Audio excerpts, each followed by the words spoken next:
ქირურგიულ ცენტრში კვლევა ტარდება სპეციალურ ულტრათანამედროვე იაპონურ აპარატურაზე, სპეციალური ინსტრუმენტით, ექოენდოსკოპით. ეს არის გასტროსკოპიის ზონდის მაგვარი აპარატურა, რომელზედაც თავზე არის დამაგრებული ეხოსკოპიის სკანერი. მისი მეშვეობით შესაძლებელია საყლაპავიდან, კუჭიდან და 12 კოჭანაწლავიდან უშუალოდ სამიზნე ორგანოდან ახლოს, რაღაც მილიმეტრიანი დაშორებით, მოვახდინოთ ამ ორგანოს დიაგნოსტიკა ეხოსკოპიური.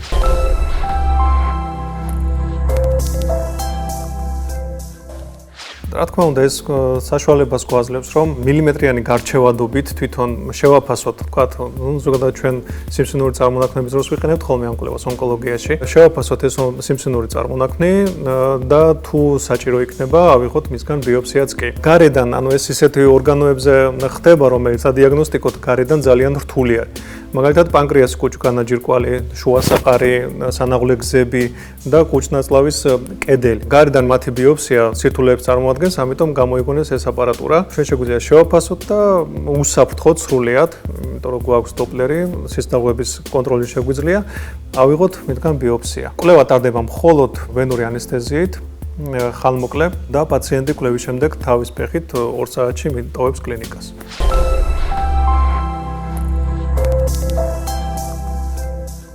როგორც წესი, მუცლიზღვის ეხოსკოპიას როცა ვაკეთებთ ხოლმე, იქ ბევრი წინაღობა არის, ან კანი, კანქვეშა ცხიმოვანი ქსოვილი, შემდეგ შიგნით კუჭი ეფარება, ნაწლავი ეფარება.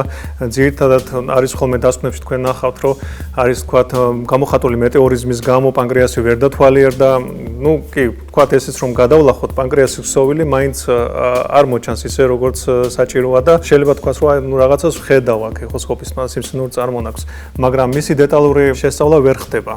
და შემდეგ გამოიყენებენ კომპიუტერულ ტომოგრაფიას, იქაც შეიძლება თქვას რომ აი სიმსივნური წარმონაქმნი ეს და ეს ზომის რაღაც, მაგრამ იქაც ჩნდება კითხვის ნიშნები, თქვათ სისხლძარღვებთან მიმართებაში როგორ არის ჩაზრდა, არ არის ჩაზრდა და კომპიუტერულ ტომოგრაფიითაც ძალიან რთულია მისგან ბიოპსიის აღება, იმიტომ ძალიან ბევრი ორგანოს გავლა უჭირს ნემს.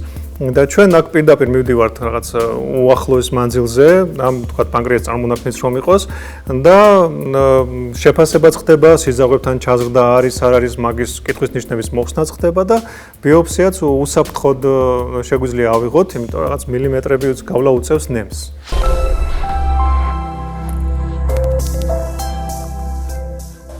კეთდება იგივენაირად როგორც გასტროსკოპია. უბრალოდ გასტროსკოპიისგან განსხვავებით, თვითონ ზონდი არის ოდნავ რაღაც 5 მმ-ით სქელი, იმიტომ სპეციალური ეხოსკანერი ასქელებს ამ აპარატურას და სხვა მეტი განსხვავება არაფერი არ არის რა.